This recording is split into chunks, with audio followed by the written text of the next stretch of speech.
اعوذ باللہ من الشیطان الرجیم بسم اللہ الرحمن الرحیم یا ایہا الذین آمنوا اے ایمان والے لوگو لا تدخلوا بیوت النبی نہیں داخل ہو نبی کے گھروں میں الا ان یؤذن لکم الی طعام مگر یہ کہ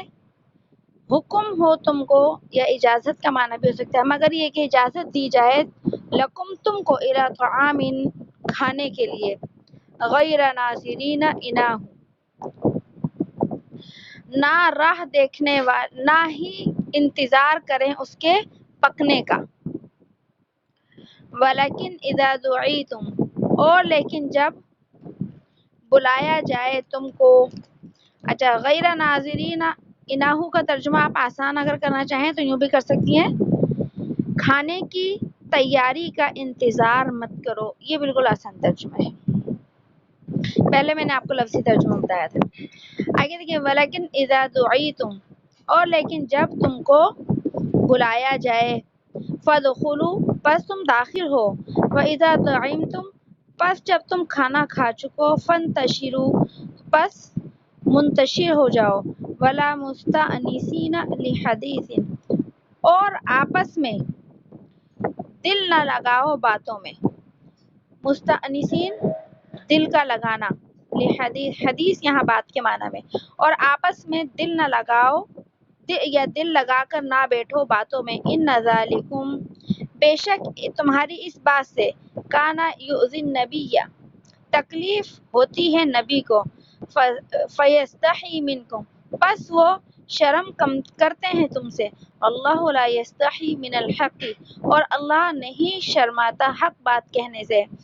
وَإِذَا سَأَلْتُمُوهُنَّ مَتَاعًا اور جب تم سوال کرو ان سے کسی متاعن کسی چیز کا فَاسْأَلُوهُنَّ مِنْ وَرَاءِ حِجَابٍ پس تم سوال کرو ان سے یا مانگو ان سے پردے کے پیچھے سے ورا پیچھے حجاب پردہ پس تم مانگو ان سے یا سوال کرو ان سے پردے کے پیچھے سے ذالکم اطہر لقلوبکم یہ بات زیادہ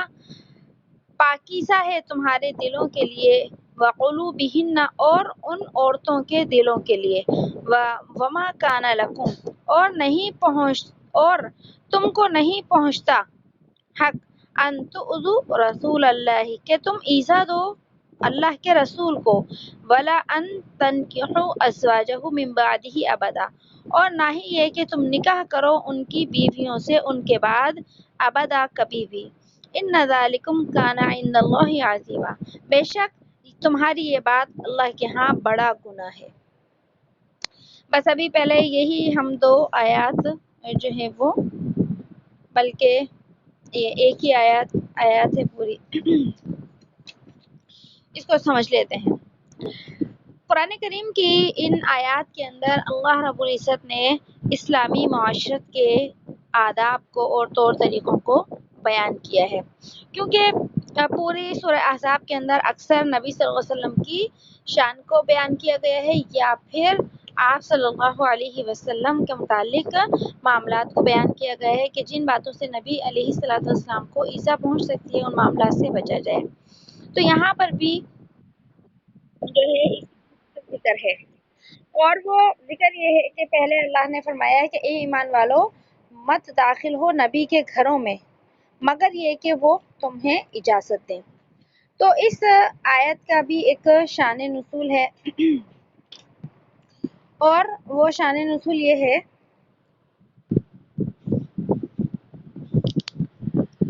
کہ نبی صلی اللہ علیہ وسلم نے جب حضرت زینب بنت جحش رضی اللہ تعالی عنہا سے نکاح کیا تو نکاح کے بعد جب وہ رخصت ہو کر نبی صلی اللہ علیہ وسلم کے مکان میں داخل ہوئیں تو اس وقت مکان کے اندر آپ کیا تھیں حضرت زینب موجود تھیں اور آپ صلی اللہ علیہ وسلم نے ولیمے کے لیے کچھ کھانا پکوایا تھا اور کھانا جب پکایا تو اس کھانا کھانے کے لیے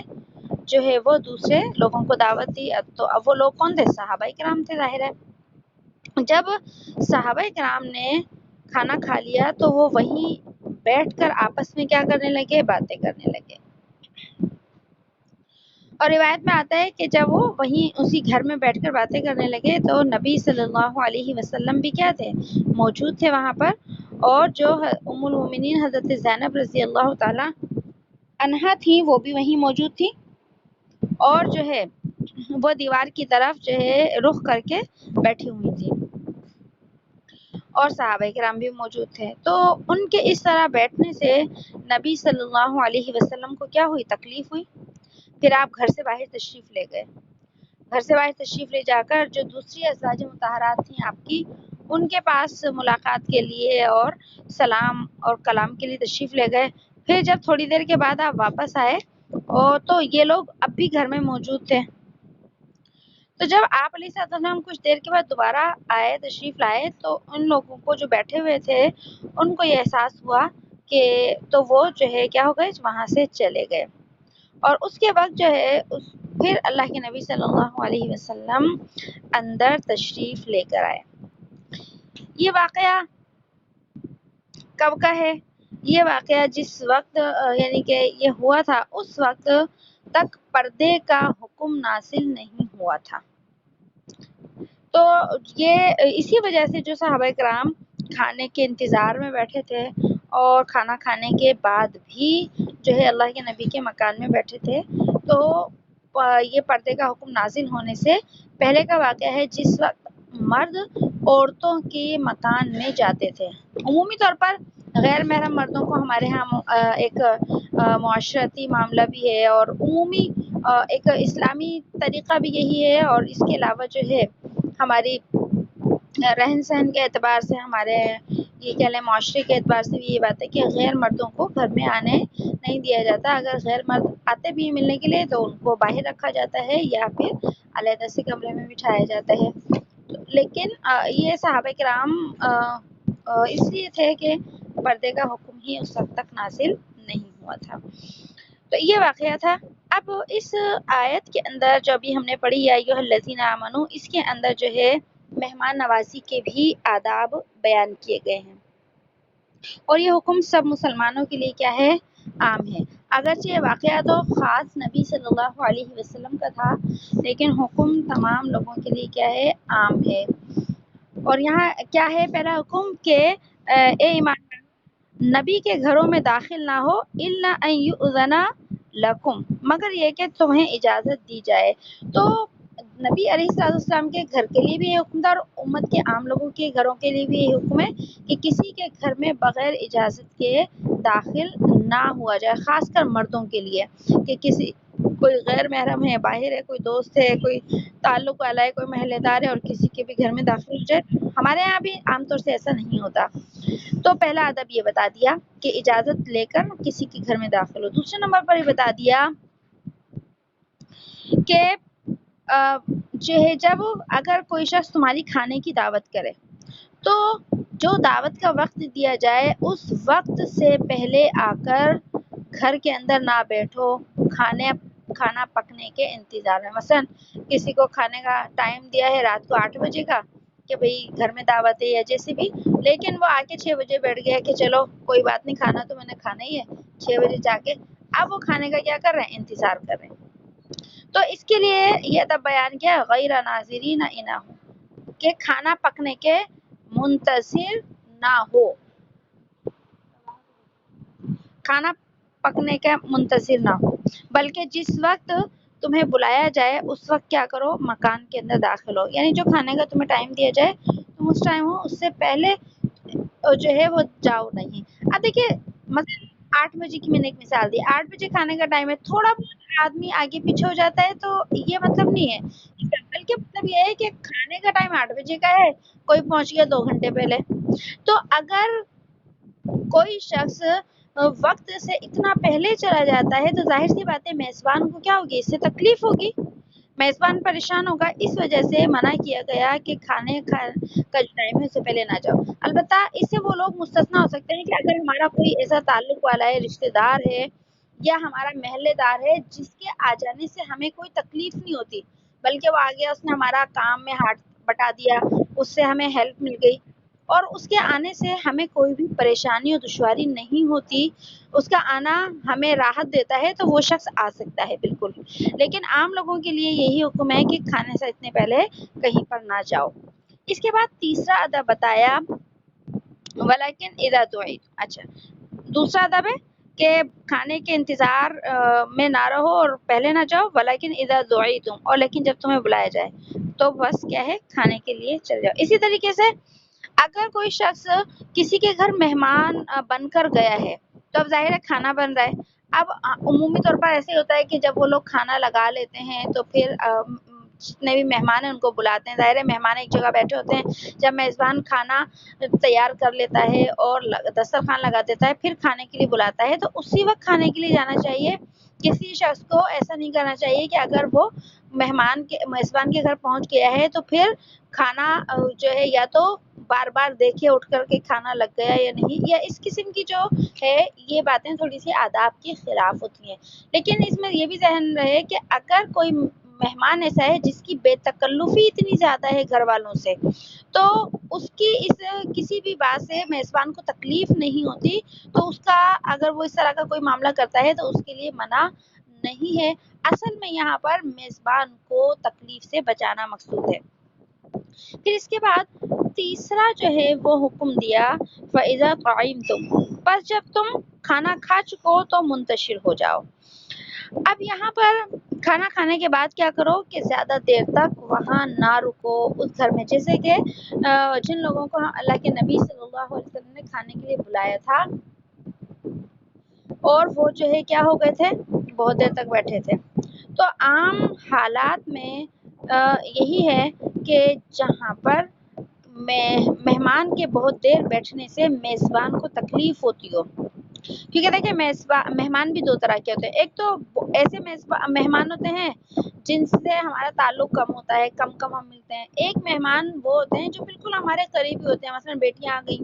بہنیں آ گئیں، ہمارے بھابیاں آ گئیں، یا ہماری ایسی کزن ایسے رشتہ دار ہیں جن سے ہماری بہت بے تکلفی ہے،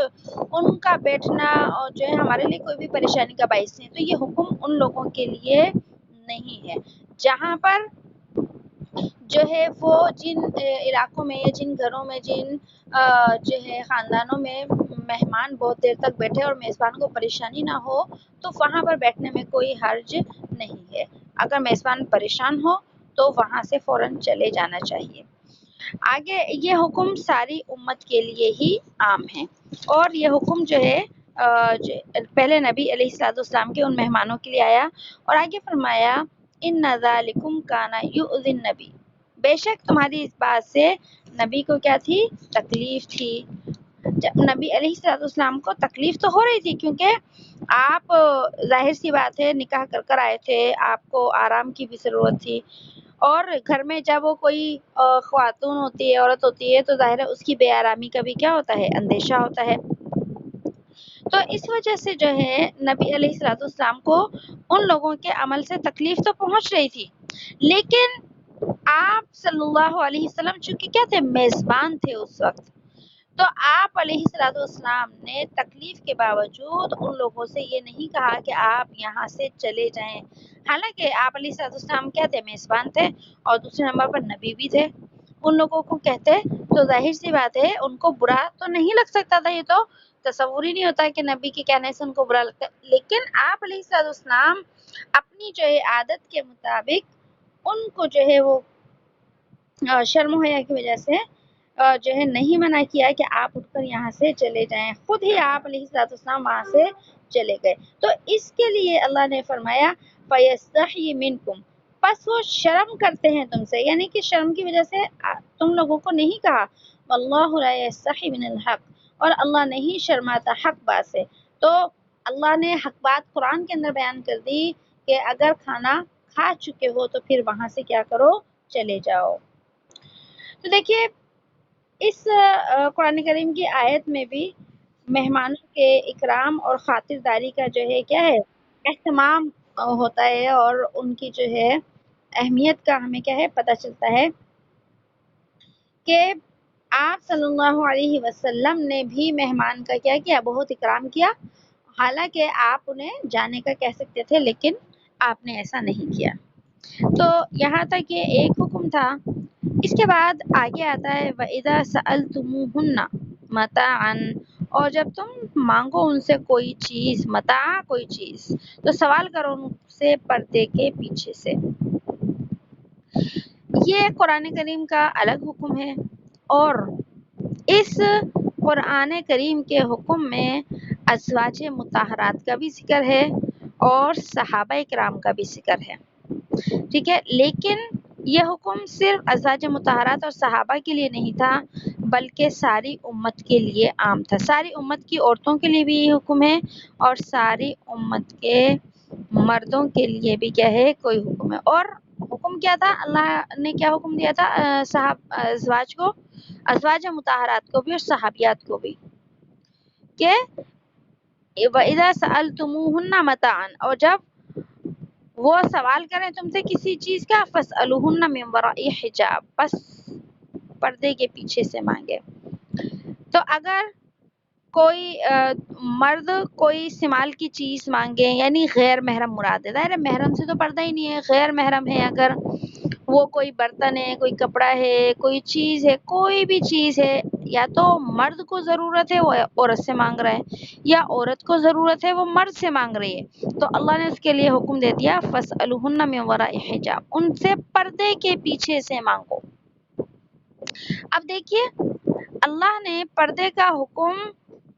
جو ہے یہاں پر لگا دیا، اور آگے کیا فرمایا، ذالکم اطہر لقلوبکم، یہ زیادہ پاکیزہ ہے تمہارے، لقلوبکم تمہارے دلوں کے لیے، کم یہ مذکر کے لیے یعنی صحابہ کرام، وقلوبہن اور ان کے لیے، یہ ہنہ کا جو لفظ ہے نا آخر میں، یہ مؤنث کے لیے آتا ہے،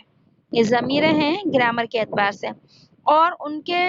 دلوں کے لیے، اور ان مردوں کے دلوں کے لیے، ان عورتوں کے دلوں کے لیے. اب یہاں قلوب ہنہ کے اندر ازواج مطہرات بھی آ گئی، صحابیات بھی آ گئی.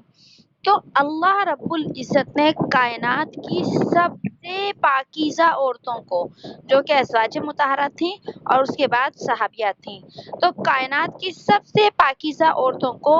کائنات کے سب سے پاکیزہ مرد یعنی صحابہ کرام سے پردے کا حکم دیا تھا. اور اللہ نے کیا فرمایا کہ یہ پردے کا حکم میں کیوں دے رہا ہوں، تاکہ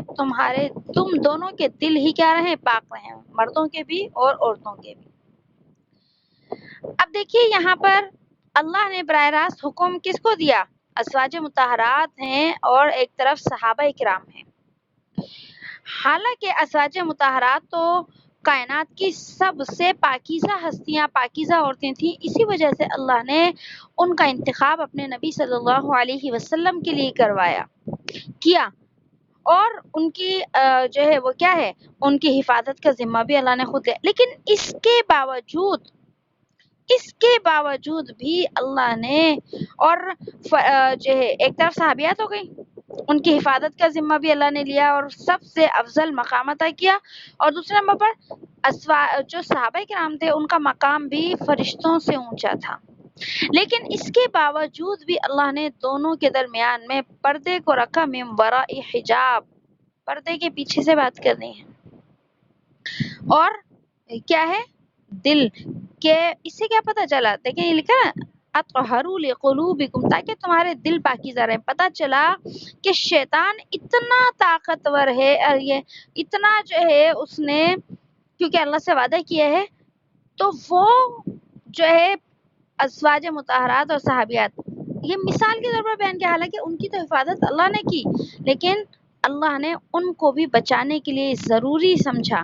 کہ ان کے لیے بھی درمیان میں پردے کا حکم دے دیا، کہ مرد اور عورت کے درمیان جو ہے کیا ہے، پردہ کرایا جائے.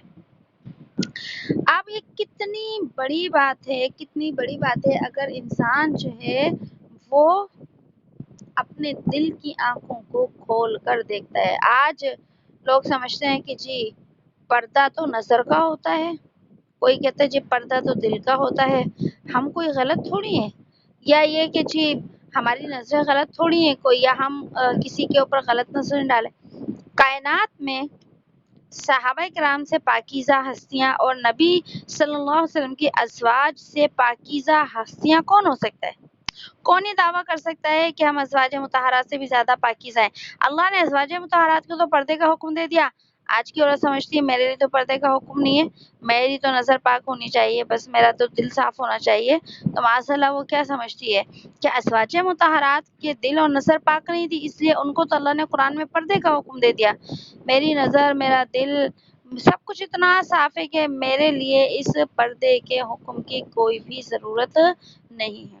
اگرچہ کوئی شخص یہ زبان سے نہیں کہتا، لیکن اس کا یہ کہنا، دیکھیے پردہ نہ کرنا ایک الگ چیز ہے، ٹھیک ہے، پردہ نہ کرنا ایک الگ چیز ہے، لیکن پردہ نہ کرنے کی بہت سارے دلائل دینا کہ ہم پردہ اگر نہیں کرتے تو ہم یوں نہیں کرتے کیونکہ کرنا ہی نہیں چاہیے، بھئی ہمارا تو دل صاف ہے اس لیے یعنی ضرورت نہیں ہے ہمیں. دونوں باتوں میں فرق ہے. کسی کے ہاں پردے کا رواج نہیں ہے بالفرض، خاندانوں میں ہوتا ہے نہیں ہے پردے کا رواج، وہ ایک الگ چیز ہے، گناہ تو دیکھیں وہ بھی ہے، لیکن کم از کم وہ شخص یہ ضرور سمجھے، وہ عورت یا مرد وہ یہ ضرور سمجھے کہ نہیں اللہ نے حکم تو دیا ہے، مجھے پردہ کرنے کا حکم ہے، اگرچہ میری کمزوری ہے میں نہیں کر پاتی. یہ بات تو پھر بھی تھوڑی سی یعنی کہ ایسی ہے کہ توبہ سے معافی مل جائے گی. لیکن ایک عورت یہ سمجھتی ہے یا مرد ہے وہ یہ سمجھتا ہے کہ بھئی ہمیں تو ضرورت ہی نہیں پردے کی. آج کل کون پردہ کرتا ہے؟ یا پردہ تو وہ کرتا ہے جن کی نظریں ٹھیک نہیں ہوتی، جن کے دل صاف نہیں ہوتے، پردہ تو وہ کرتے ہیں، ہمیں ضرورت پردے کی نہیں. یہ بات سوچنا یاد رکھیے انتہائی خطرناک ہے، کیونکہ معاذ اللہ وہ کیا ثابت کرنا چاہتا ہے کہ اس کی جو ہے دل کی پاکیزگی ازواج مطہرات سے بھی زیادہ تھی. نہیں، ایسا نہیں ہو سکتا. تو یہ اللہ نے دوسرا یہاں پر کیا کر دیا، حکم دے دیا. اب یہ جو پردے کا یہ جو حکم آیا ہے نا، ابھی جو ہم پڑھ رہے ہیں، تو یہ کیوں آیا؟ یہ حضرت عمر رضی اللہ تعالی عنہ کی رائے کے بعد آیا. امام بخاری رحمۃ اللہ علیہ نے بخاری شریف کے اندر بھی اپنی نا اس کی 2 روایت بیان کی ہیں، صحیح مسلم کے اندر بھی یہ آتی ہیں. میں آپ کو حضرت عمر رضی اللہ تعالیٰ عنہ کی وہ حدیث بیان کر دیتی ہوں جس کو امام بخاری رحمۃ اللہ علیہ نے بیان کیا ہے. فرماتے ہیں کہ میں نے موافقت کی اپنے رب کے ساتھ 3 چیزوں میں. یہ آسان الفاظ میں سن لیں کہ ایک مرتبہ نبی صلی اللہ حضرت عمر رضی اللہ تعالیٰ عنہ نے اللہ کے نبی کو یہ مشورہ دیا، کیونکہ اللہ کے نبی مشورہ بہت دیا کرتے تھے، صحابہ مشورہ دیا بھی کرتے تھے. تو یہ مشورہ دیا ہے کہ اللہ کے نبی جو یہ مقام ابراہیم ہے اس کو نماز کی جگہ بنا لے. اس وقت تک یہاں پر کوئی خاص نماز نہیں پڑھی جاتی تھی، نماز بنا لے. تو اس پر اللہ رب العزت نے جو ہے یہ آیات نازل فرما دی، وَاتَّخَذُوا مِن مَقَامِ إِبْرَاهِيمَ مُصَلًّى، کہ بنا لو مقام ابراہیم کو نماز پڑھنے کی جگہ. تو یہ بھی حضرت عمر رضی اللہ تعالیٰ عنہ کے مشورے سے ہوئی. دوسرے نمبر پر ازواج مطہرات کے پردے کے، اور یہ پردے کا معاملہ کب ہوا کہ جب نبی صلی اللہ علیہ وسلم کا حضرت ام المؤمنین سے نکاح ہو گیا حضرت زینب سے، تو وہ وہاں موجود تھی. جب موجود تھی تو ظاہر ہے اس وقت پردے کا حکم ہی نہیں تھا، آدمی بھی آ رہے تھے وہاں پر. تو حضرت عمر رضی اللہ تعالی عنہ کو یہ بات مناسب نہیں لگی. ایک مردانہ غیرت بھی ہوتی ہے نا، ایک مردانہ شرم و حیا بھی ہوتی ہے، فطرت ہوتی ہے. تو اس کی وجہ سے حضرت عمر رضی اللہ تعالی عنہ نے ہمارے نبی صلی اللہ علیہ وسلم کو مشورہ دیا کہ یا رسول اللہ، آپ کے پاس ہر نیک اور بد ہر طرح کے آدمی آتے جاتے ہیں. آپ کے پاس تو کافر بھی آتے تھے، منافق بھی آتے تھے، ایمان والے بھی آتے تھے، یہودی بھی آتے تھے، عیسائی بھی آتے تھے، سب آتے تھے. تو نیک بھی آتے تھے اور گناہ گار بھی. تو اللہ کے حضرت عمر نے عرض کیا اگر آپ ازواج مطہرات کو پردہ کرنے کا حکم دے دیں تو یہ بہتر معلوم ہوتا ہے. یہ حضرت عمر رضی اللہ تعالیٰ عنہ کا مشورہ تھا، اور اللہ نے ان کے مشورے کے بعد قرآن کریم کے اندر جو ہے پردے کی آیات نازل فرما دی. تو آگے جو ہے اچھا یہ 2 حکم ہم نے پڑھ لیے. آگے دیکھیے وَمَا كَانَ لَكُمْ، اور ایک اس سے پہلے تھوڑا سا اور پردے کے بارے میں ہم سمجھ لیتے ہیں بات. کہ پردہ کے اوپر تو بہت کچھ کہا جا سکتا ہے، لیکن ہم مختصر سی جو ہے وہ بات کر لیتے ہیں کہ اگر ہم دنیا کی تاریخ دیکھیں، اسلام کی تاریخ نہیں کہہ رہی میں، بلکہ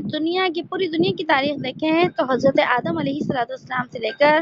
ہمارے نبی صلی اللہ علیہ وسلم تک تمام انبیاء علیہ السلام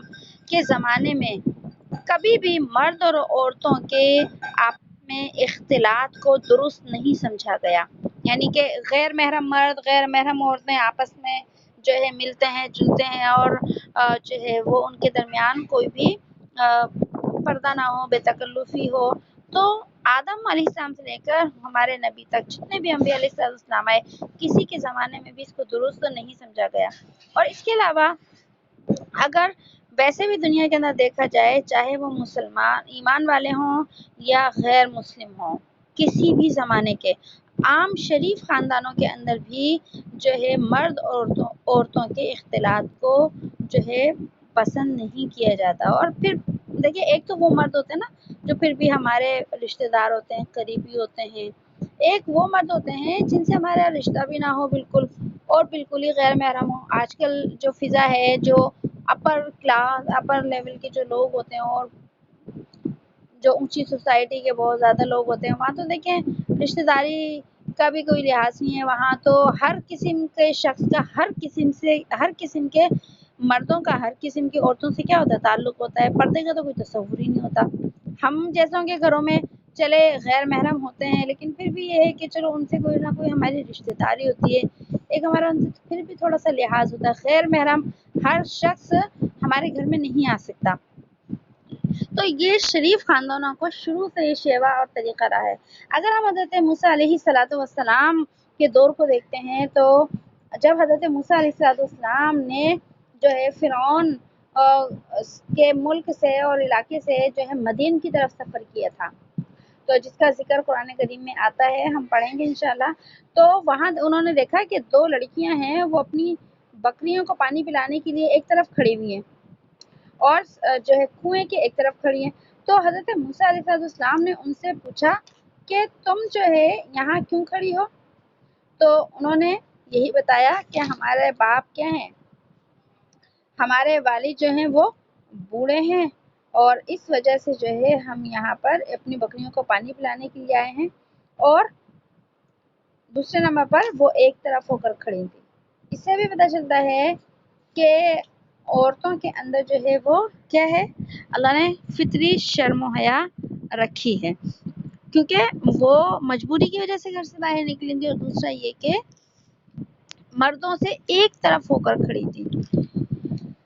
تو اسی طریقے سے اور بھی جو ہے بہت سی ہمیں مثالیں مل سکتی ہیں، جس میں اسلامی نقطہ نظر کو اگر ہم چھوڑ دیں، اگر شرافت کو دیکھیں تو شرافت کے اعتبار سے بھی لوگ جو ہیں پردے کو ہی کیا کرتے تھے، پسند کرتے تھے۔ عرب کی اگر پوری تاریخ دیکھیں تو عربوں کی پوری تاریخ، عربوں میں چاہے وہ ایمان والے ہوں یا غیر مسلم ہوں، ان کے اندر بھی جو بد چلن جو عورتیں تھیں، یا جنہیں ہم اپنی ایک اصطلاح میں غلط قسم کی عورتیں، بد کردار عورتیں کہتے ہیں نا، تو عربوں میں بھی صرف وہ عورتیں بے پردہ پھرتی تھیں، باقی عربوں کی وہ عورتیں چاہے وہ ایمان والی ہوتی چاہے وہ کافرہ ہوتی، وہ بھی شرم و حیا کے ساتھ جو ہے اپنی زندگی گزارتی تھی اور پردے کے ساتھ اپنی زندگی گزارتی تھی۔ اور اس کے علاوہ اگر ہم دیکھیں ہندوستان کی تاریخ کو دیکھیں، ان میں بدھ مت کی تاریخ کو دیکھیں، اور مشرکین یعنی جو ہندو مذہب ہے ان کے اگر ہم دیکھیں تو ان کے ہاں بھی قدیم جو ہے ان کی تاریخ کے اندر مرد اور عورتوں کو ایک ساتھ ان کا ملنا جلنا پسند نہیں کیا جاتا تھا۔ یہ تو وقت کے ساتھ ساتھ جو ہے زمانہ جس طرح آگے بڑھتا گیا تو ہم دین سے دور ہوتے گئے،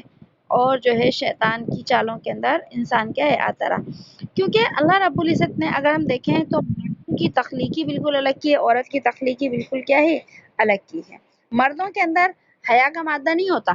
مردوں کے اندر اللہ نے غیرت کا مادہ رکھا ہے، اور عورت کے اندر اللہ نے شرم کا مادہ رکھا ہے۔ تو جب وہ اسلام آیا تو اسلام نے بھی پردے کا کیا حکم دیا کہ عورت اصل کیا رہے، گھر میں رہے، لیکن جب اسے گھر سے باہر نکلنا ہو تو وہ اپنا پورا جو ہے وہ جسم چھپا کر گھر سے باہر نکلے۔ اور شریعت نے عورت کو بالکل گھر میں قید نہیں کیا کہ وہ گھر سے باہر ہی نکل سکتی، نہیں، وہ گھر سے باہر نکل سکتی ہے اپنی ضرورت کے لیے اور میل ملاقات کے لیے، جائز طریقے سے گھومنے پھرنے کے لیے بالکل وہ عورت گھر سے باہر نکل سکتی ہے، لیکن صرف اس کو شرط یہ لگا دی کہ وہ جب گھر سے باہر نکلے تو پردے کے ساتھ جو ہے وہ کیا کرے، گھر سے باہر نکلے۔ ایک اور بات سمجھ لیجئے کہ ایک ہوتا ہے ستر، ایک ہوتا ہے حجاب، ٹھیک ہے، ان دونوں میں فرق ہے۔ عام عوام جو ہے اس چیز کے فرق کو نہیں سمجھتے۔ ایک ہوتا ہے ستر عورت، ایک ہوتا ہے حجاب نساء۔ اب ستر کسے کہتے ہیں، حجاب کسے کہتے ہیں، اس کو سمجھ لیجئے کہ ستر وہ جسم کا حصہ، چاہے وہ مرد کا ہو چاہے وہ عورت کا ہو، جس کا چھپانا اللہ نے فرض قرار دیا۔ شریعت کے اعتبار سے بھی جسم کے جن حصوں کو چھپانا فرض ہے، طبیعت کے اعتبار سے بھی جسم کے جن حصوں کو چھپانا فرض ہے، اور عقل کے اعتبار سے بھی جسم کے جن حصوں کو چھپانا فرض ہے، تو ان حصوں کو چھپانا ستر کہلاتا ہے۔ اب ستر دیکھیے، مردوں کا ستر کچھ اور ہے اور عورت کا ستر کیا ہے، کچھ اور۔ مردوں کا جو ستر ہے نا، یعنی جس حصے کا چھپانا ہر وقت ہر حال میں فرض ہو، چاہے انسان اکیلا ہو، چاہے محفل کے اندر بیٹھا ہو، چاہے بند کمرے کے اندر بیٹھا ہو، اس کے لیے اپنے جسم کے اس حصے کو ہر وقت چھپانا فرض ہے، حتیٰ کہ وہ بند کمرے میں اندھیرے میں بھی بیٹھا ہو تو بھی اس کے لیے جسم کے اس حصے کو چھپانا فرض ہے۔ اس حصے کو چھپانے کو ستر کہا جاتا ہے۔ عورت کا جو ستر ہے تو ظاہر ہے سارا ہی جسم ہے، لیکن اس میں چہرہ نہیں ہے، اسی طرح اس کے جو ہے وہ جو ہم یوں سمجھ لیں کہ ہمارا جو سینے کے حصے سے لے کر، ٹھیک ہے، سینے کے حصے سے لے کر ہماری یہ ٹخنوں تک کا جو حصہ، یہ کیا ہے، ستر ہے۔ اور اس کے بعد جو ہے مردوں کا کیا ہے، ناف سے لے کر، ناف کے نیچے سے لے کر گھٹنوں کے نیچے تک کا حصہ ستر ہے۔ مرد کے لیے گھٹنوں کا چھپانا فرض ہے، یاد رکھیے۔ اور آج کل اگر ہمارے لڑکے ہیں یا مرد ہیں، جینٹس ہیں، بعض اوقات بارش کے موسم میں ایسی جو ہے وہ ٹراؤزر پہن لیتے ہیں، ایسی شرٹس پہن لیتے ہیں جن کے اندر گھٹنے نظر آ رہے ہوتے ہیں، تو یاد رکھیے یہ جو ہے فرضیت میں کمی آ جاتی ہے، یعنی گھٹنوں کا چھپانا ان مردوں کے لیے کیا ہے، فرائض کے اندر داخل ہے۔ تو یہ ہے ستر جو ہے یہ مرد کا اور عورت کا۔ اور ستر کی ابتدا کہاں سے ہوئی، ستر کو چھپانے کی، یعنی جسم کے ان حصوں کو چھپانے کی ابتدا کہاں سے ہوئی؟ یہ جب سے ہوئی جب سے اللہ نے حضرت آدم علیہ السلام کو پیدا کیا، اور دنیا میں جتنے بھی انبیاء علیہ السلام آئے سب نے ہی کیا کیا، اپنا ستر چھپایا، اور ان کی امت کے لوگوں نے بھی کیا کیا، اپنا ستر چھپایا۔ حضرت آدم علیہ السلام کے متعلق آتا ہے کہ جب حضرت آدم علیہ السلام نے جنت کے اندر جو ہے اس پھل کو کھا لیا تھا جس کو کھانے سے اللہ نے منع فرمایا تھا، تو ان کا جنت کا لباس اتر گیا تھا۔ یہ بھی قرآن کریم کی آیات کے اندر آیا ہے پورا واقعہ۔ اور جب ان کا لباس اترا تو ظاہر سی بات ہے ان کا ستر کھل گیا۔ تو اس وقت بھی حضرت اما حوا، حضرت آدم علیہ السلام نے اپنے ستر کو چھپانے کے لیے کیا کام کیا کہ جنت کے جو درخت کے پتے تھے ان کو کیا کر لیا، اپنے ستر پر باندھ لیا تھا، کیونکہ انسان عقلی طور پر بھی اور طبیعت اور فطرت کے طور پر بھی ایسا ہی ہے کہ وہ اپنے جسم کو کسی کے سامنے ظاہر نہیں کرنا چاہتا۔ آج وہ الگ بات ہے کہ شیطان اتنا جو ہے وہ انسانوں پر حاوی ہو چکا ہے کہ آج جسم کی نمائش کرنا جو ہے وہ کیا ہے، انسانوں نے فیشن سمجھ لیا۔ الحمدللہ اللہ پاک نے ہمیں جو ہے ایسے گھروں سے اور ایسے ماحول سے جوڑا ہے کہ جو ہے اللہ نے ہمیں ایسی بے دینی سے بچایا، لیکن ہم اب ارد گرد اگر دیکھتے ہیں اپنے ہم جس طبقے سے تعلق رکھتے ہیں اس میں تو الحمدللہ ایسا معاملہ نہیں پایا جاتا، لیکن اس سے ہٹ کر اگر ہم اور لوگوں کو دیکھتے ہیں، دیکھیں کتنے بڑے بڑے فلمی اداکار ہیں، ایکٹرز ہیں جو کہ مسلمان بھی ہیں، لیکن ان کے لیے اپنے جسم کی نمائش کرنا کوئی معیوبی چیز نہیں، بالکل غیر مسلم کو تو کیا کہیں، آج کل پاکستانی اداکاروں کی ڈریسنگ اور ان کا معاملہ ایسا ہو گیا ہے کہ بس کپڑے جو ہے وہ آدھے تو اتر ہی چکے ہیں ان کے۔ تو یہ ہے کہ آدم علیہ السلام دنیا میں بھی نہیں آئے تھے، اس وقت سے ہی سطر کو ڈھکنے کا حکم چلا آ رہا ہے۔ اور جب آدم علیہ السلام دنیا میں آ گئے، آدم علیہ السلام سے لے کر ہمارے نبی صلی اللہ علیہ وسلم، ہر پیغمبر کے دین میں اور شریعت میں سطر کا چھپانا کیا ہے، فرض رہا ہے۔ حتیٰ کہ یہ فرض ہر انسان مرد اور عورت پر فی نفسی ہی فرض ہے۔ مثلا فی نفسی کا مطلب کیا ہے، چاہے کوئی اس کو دیکھنے والا ہو یا نہیں۔ اب دیکھیے چہرے کا جو پردہ ہے نا، چہرے کا پردہ تو اس وقت ہے جب کوئی غیر محرم ہے تو ہم نے چھپا لیا، اگر کوئی نہیں ہے تو ہم کیا کریں، اتار دیں اس کو۔ لیکن اگر ہمیں کوئی دیکھنے والا نہیں ہے تو ہم جسم کے کپڑے نہیں اتار سکتے اس وقت۔ اگر کوئی شخص اندھیرے میں ہو تو بھی اپنے کپڑے نہیں اتار سکتا وہ اس، اور جیسے کہ ہم کسی بھی حالت میں ہوں لیکن کپڑے کیا ہے، ہم نے پہنے ہوئے ہوتے ہیں۔ تو یہ ہے سطر اور حجاب میں فرق۔ اور اچھا، یہ تو سطر عورت کی تھوڑی سی تفصیل ہو گئی۔ حجاب کیا ہے؟ حجاب یہ ہے، حجاب کہتے ہیں پردے کو، ٹھیک ہے۔ سطر کا مطلب ہے اپنے جو ہے جسمانی اعضاء کو چھپانا، یہ سطر ہے۔ اور حجاب یہ ہے کہ اپنے عورتیں جو ہیں اپنے آپ کو اجنبی مردوں سے چھپا لیں، یہ حجاب کہلاتا ہے۔ اور حجاب جو ہے اس کے لیے بھی یہی بات ہے کہ جتنے بھی انبیاء علیہ السلام آئے دنیا میں، صلحاء یعنی جتنے بھی نیک لوگ آئے، شرفاء جتنے بھی شریف آئے، ان میں ہمیشہ سے ان کی عورتوں میں بھی، ان کے مردوں میں بھی کیا رہا، حجاب رہا، یعنی کہ مرد اور عورتوں میں دوری رہی، اور جو ہے بے محابہ کہہ لیں یا جو ہے ایک دوسرے سے ملنے کا معاملہ ان سے نہیں پایا جاتا تھا۔ تو یہ ہے حجاب۔ اور اللہ نے جو ہے حجاب کا حکم بھی قرآن کریم کے اندر دیا، جسے ہم سورہ احزاب کی آگے ہی آنے والی آیات کے اندر انشاءاللہ پڑھیں گے کہ اللہ نے کس طریقے سے عورت کو جو ہے وہ حجاب کا حکم دیا۔ تو یہاں پر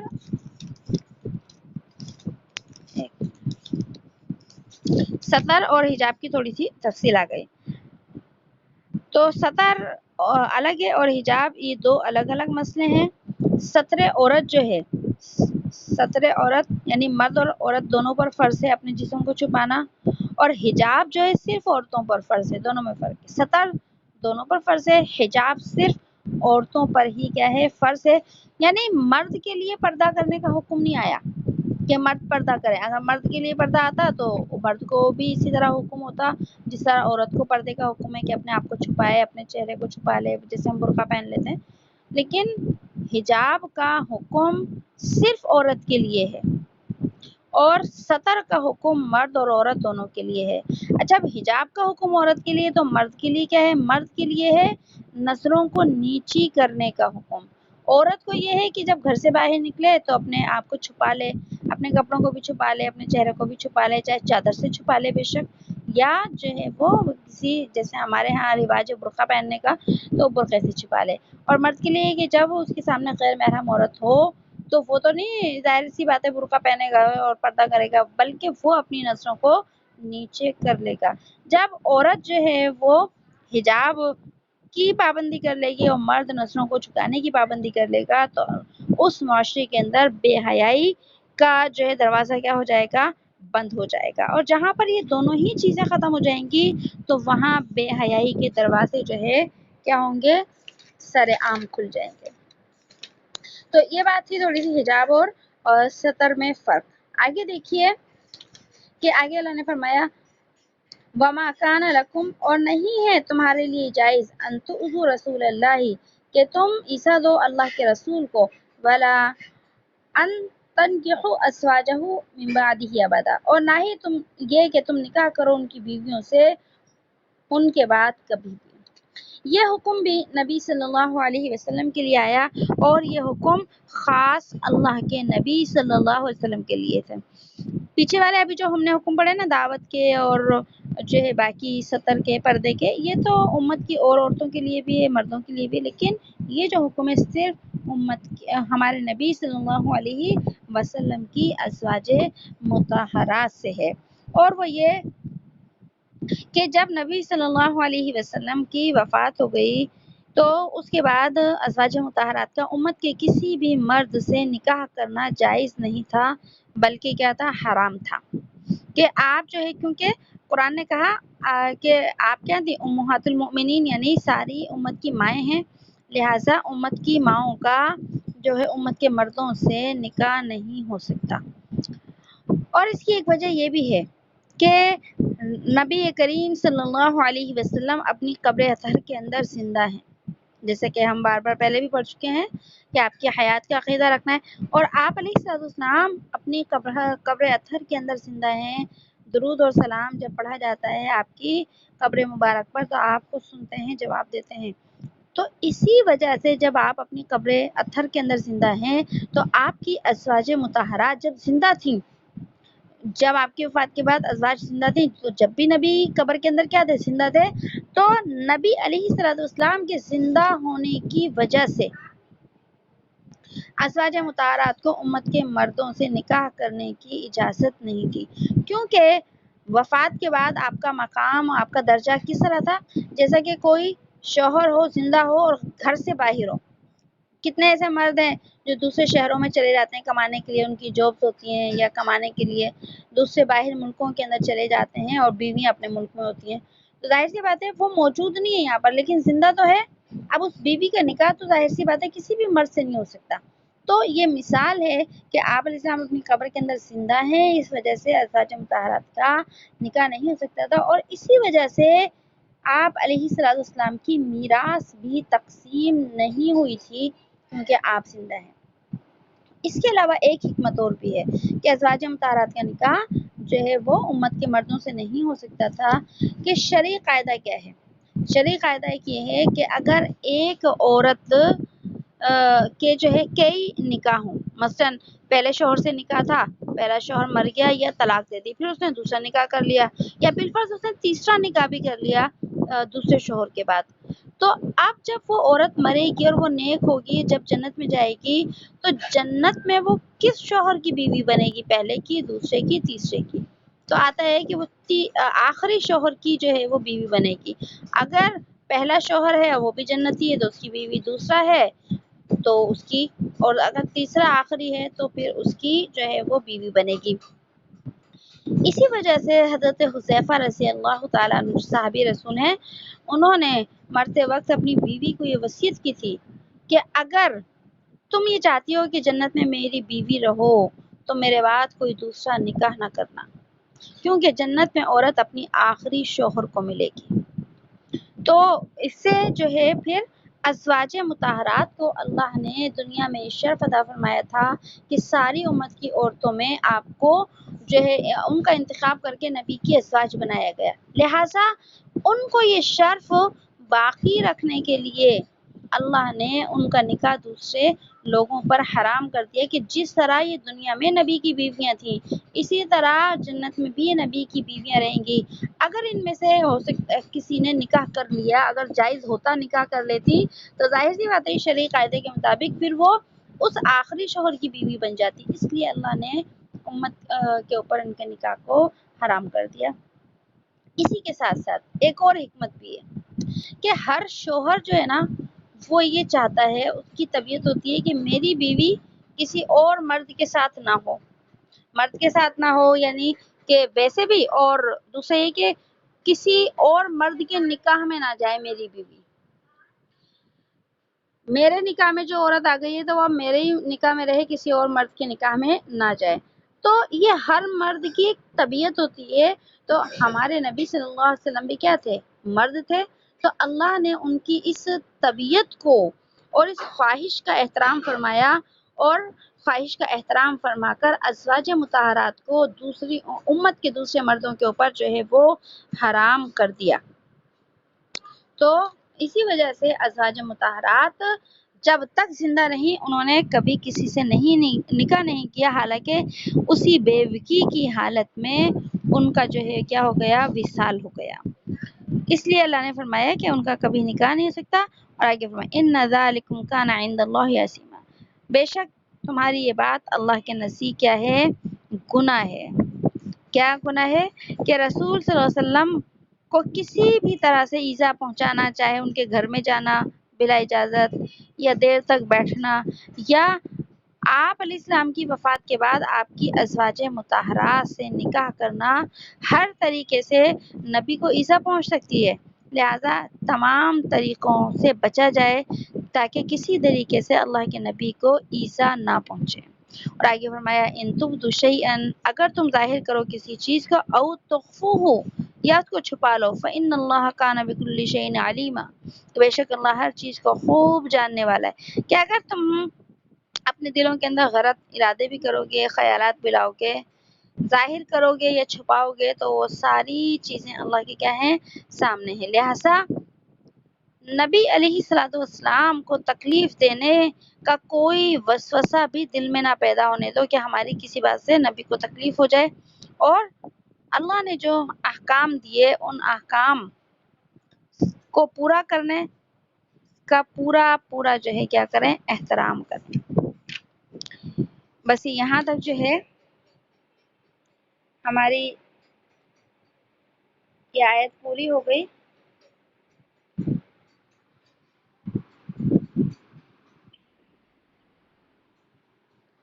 بس میرے خیال میں اس کو نا ہم یہیں تک رکھتے ہیں پھر نا، 10 بھی بج گئے ہیں. یہ ایک ٹاپک جو تھا ہمارا آج اچھا پورا ہو گیا.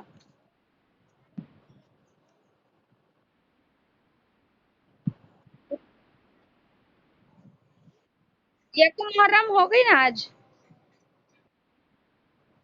نہیں باجی، رمضان چاند دکھ گیا نا آج.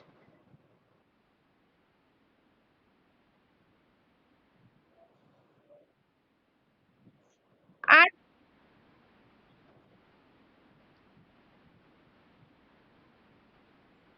کسی کو بتا رہے ہیں کیا؟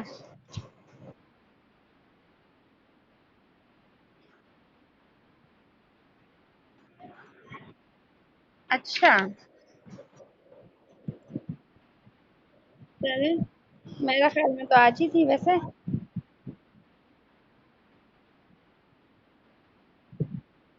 ہمارے یہاں تو عیدیں بھی دو ہوتی ہیں، محرم بھی دو ہونے لگے شاید.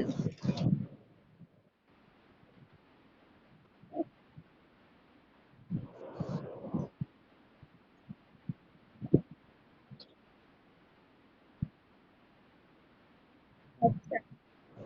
بس پھر نہیں ہوا ہوگا، یہی ہے.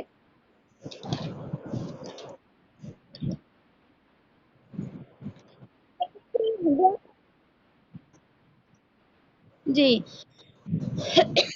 بسم اللہ الرحمن الرحیم.